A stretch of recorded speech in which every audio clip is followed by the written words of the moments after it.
In order for me, what they call a catch, specifically when a player is going to the ground, is maintaining control of the ball in what they classify as surviving the fall. The ground. The ground. Mm-hmm.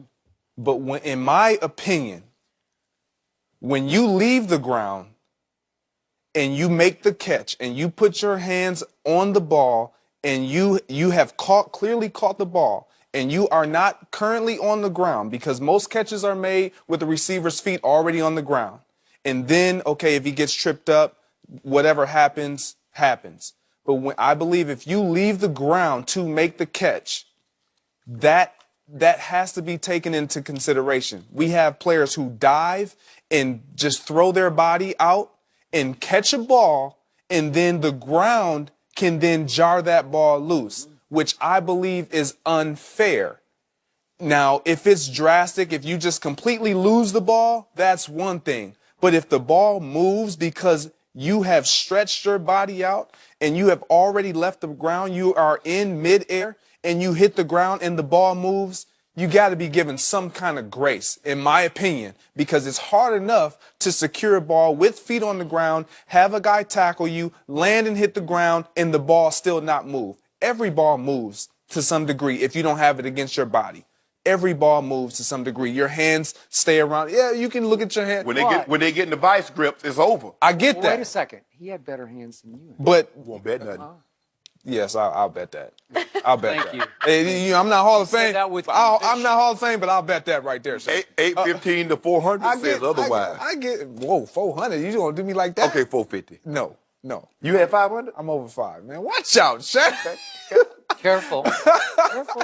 You see how you gonna make Okay, I give him 510. You're gonna make this about something else right here. But no, I believe it's a hard rule to change. 571, Greg. Thank you. It's a hard rule. 571? Yeah, you should have got 600. You're right.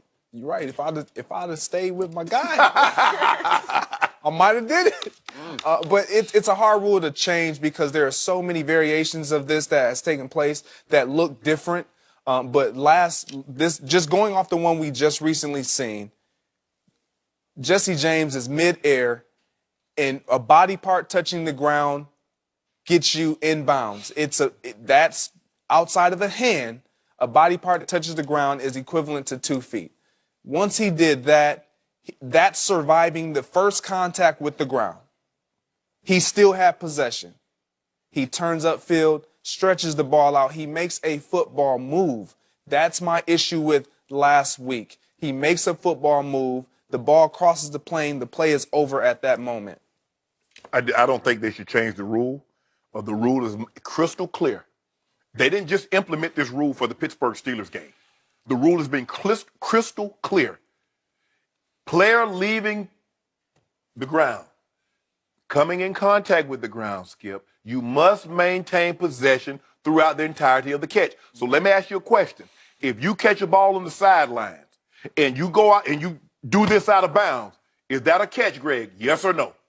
If you catch the ball and you go out of bounds and the ball moves and it hits the ground like it did in the end zone, would they consider that a catch? Yes or no?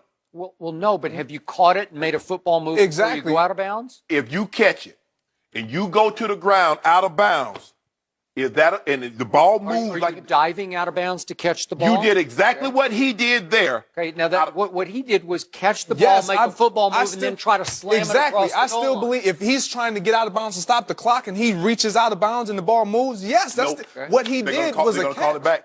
See, what Pittsburgh should do is change the last 2 minutes, the execution. Okay, that's fine. And now, you got Mike Tomlin is talking about that play, but you had to. Now, Dez, that's a fair point. Now, Dez, I get Dez being upset because that was the last play. They didn't get 2 more opportunities. Mike Tomlin, you had 2 more opportunities. How about tell your quarterback, Ben Roethlisberger, you were 3-time Super Bowl participant, you won 2 of them. How about not throw a ball inbounds? How about you not throw an interception? Okay, but just deal with what we're dealing with. In a vacuum, No. I can't believe you, a Hall of Fame receiver, are on the side of the National Football League about what's a catch and not a catch. Because they've already identified it. What's the catch? So, but they've gotten it wrong so many times. There's been so many instances that we can look at that this rule is still gray. It's crystal clear. Yes, the rule is crystal clear. It is crystal clear, but it's not consistently called on the game field by all referees. It's not. Maintain possession throughout the entirety of the act. You're just stubbornly dug in on this, and you won't back off, even though you know in your heart of hearts you're wrong, and that the rule is wrong. First of all, why was he going down anyway? Because he dove. Why is he diving? A ball is going to hit him in his chest. No, it was not going to hit him in his chest. He had to look at this. Look where the ball at. That's between 8 and 1. Okay. No, that's because he caught it outside the frame. Trying to slam it over the goal line into the pay dirt. I'd have walked there, Ric Flair. Let him know what's going on. Game winner right there. Woo! Thank you, boy. Do you have any idea what a PR nightmare this has been for this league? And I love this league, but I swear this is generating more negativity than the anthem protest did earlier this year. Seriously. And this is about on the field. This is the game of football that we all know and love. At least we thought we knew it, but now nobody knows what a catch is. And to me, the eye test has to matter here because clearly if you're upright and you catch the football and make just one, what we would all consider a football move, the eye test would tell anybody he controlled the football.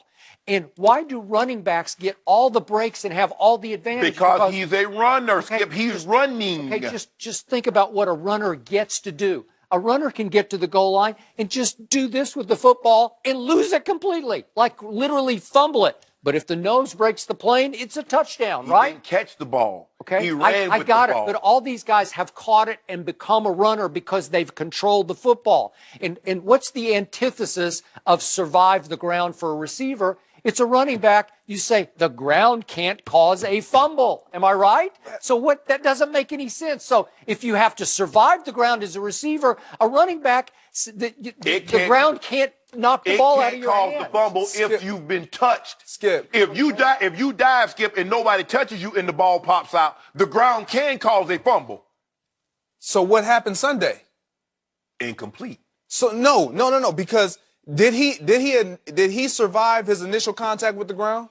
He was a receiver. Did he survive his initial? No, he did not maintain possession throughout the entirety of the act of catching the football. He caught it, Greg, but he went to the ground. See, if he'd have stood up, he wouldn't have had to worry about that. That's my issue right there. Well, stay up. Because if he could have stayed up, obviously he would have stayed up. If he would have caught the ball on 2 feet, he would have just turned and put the ball across the goal line and crossed the plane. But he left his feet to catch the ball. Mistake number one. No, that's being a player. Did the ball in his control break the plane? Yeah. Without question. He had it in complete control. He was a receiver. He caught the ball in the field of play. The act of going to the ground means he must maintain possession, Skip. But this always happens with the goal line or the first down marker where a receiver makes a catch and turns and tries to get the ball across where the line of to gain or the goal line, right? Mm-hmm. And because we have this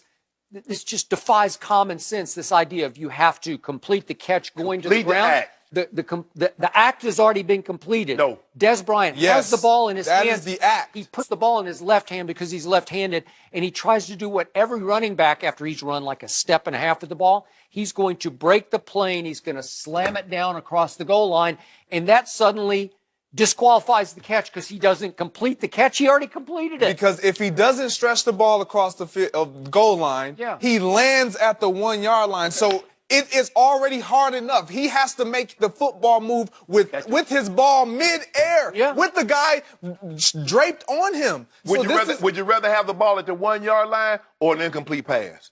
No, you'd rather have the ball at the 1 yard line. If you're Pittsburgh in that situation, in Des Bryant's situation, they had no other play. They didn't have another opportunity. That was it. I think you just dug in on this, Shannon, because if you don't want to admit that was a catch with Des. Hooking the fish and landing the bingo. Hooking the fish and landing the fish are two different things. Of course. Okay, then. Maintain it through the entirety. The rule has been in place since 2010. It's a bad rule, and you know it's a bad rule. Well, until they change the rule, that's what I'm going by. You realize you're betraying every receiver. I ain't betraying nobody. They should have their hand like O'Shea Sharp. When they hit the vice grip. We need to get the control room to pull up one of these. Yeah. I carried the ball like this. I had the ball like this. Let's get in O'Shea Sharp's. Yeah. I had the ball.